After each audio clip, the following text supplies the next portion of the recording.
Chapter 3. Unfolding Dimensions. Sheriff Stroud sat behind his cluttered desk, his gaze alternating between the glass bottle of iridescent liquid and the old, leather-bound book that Sylvia had entrusted him with. His thoughts were a jigsaw puzzle with missing pieces, a story half-told and mostly incomprehensible. His deputy, Lucas, knocked softly before entering. "Sheriff, the lab just sent the preliminary toxicology reports. No known poison substances were found in John Jamboree's system." The medical examiner is puzzled. Stroud leaned back, ruminating on the oddness of it all.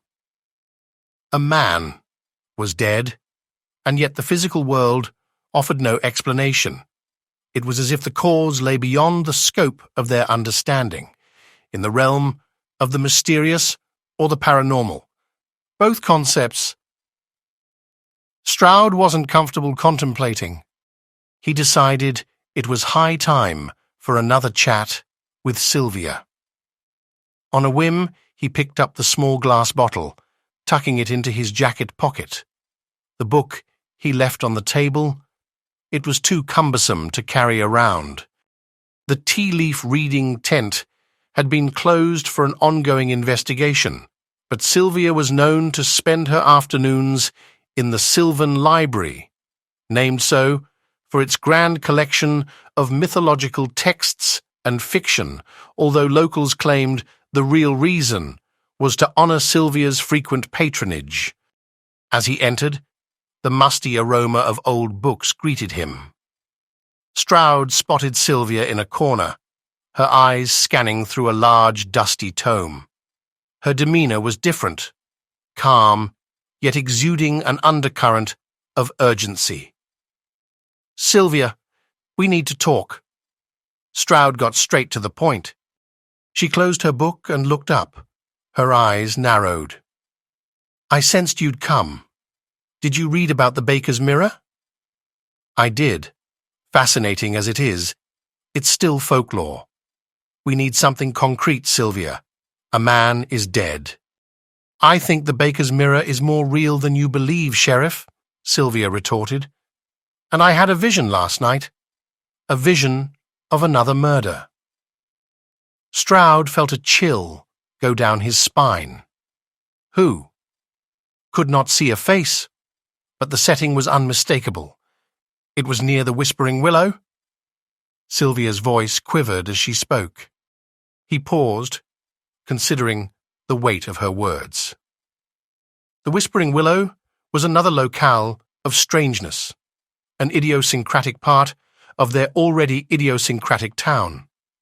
Stroud felt a nagging itch in the back of his mind, the dread that Sylvia's words often came true in ways they couldn't predict. "Okay," Stroud sighed, standing up. "I'll have the area patrolled more intensively, but I need you to look into something else. This." He produced the tiny glass bottle from his pocket and placed it on the table between them. Sylvia's eyes widened. "Where did you find this?" "In the Hall of Mirrors, close to where Jamboree was found." Sylvia picked up the bottle delicately, as if it were an ancient relic. "This is ether essence, a substance spoken of in legends capable of existing between dimensions." Stroud raised an eyebrow, visibly skeptical but also intrigued. "Between dimensions? Sometimes, Sheriff, the answers we seek are not just hidden in the realms we know, but in spaces we can't even fathom," Sylvia said cryptically. Stroud felt the air grow denser around him. For the first time, he allowed himself to consider the impossible, that maybe the strange occurrences in Whispering Pines were not just oddities to be ignored or laughed at, but clues to something far more complex. His heart sinking, Sheriff Stroud stood up abruptly. "I have to go, Sylvia. Keep that bottle safe and study it. We might need it." Rushing out of the Sylvan Library, Sheriff Stroud couldn't shake off a growing dread. he had a bad feeling about what awaited him at the Whispering Willow. Sylvia's words echoed in his mind as he sped down the road. If there were dimensions beyond their understanding, it seemed they were starting to unfold, one mysterious layer at a time.